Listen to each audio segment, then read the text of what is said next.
mohol by som teraz zaujať také diplomatické, alibistické stanovisko, že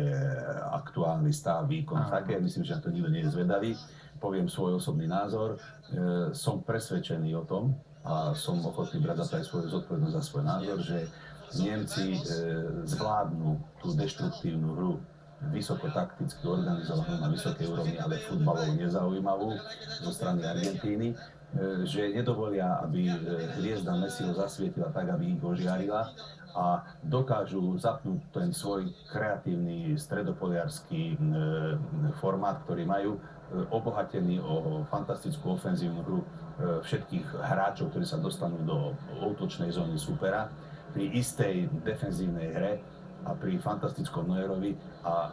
som vnútorne bytostne presvedčený, že na základe toho, čo sa sme videli doteraz v tých zápasoch, by bolo nespravodlivé, aby sa nestali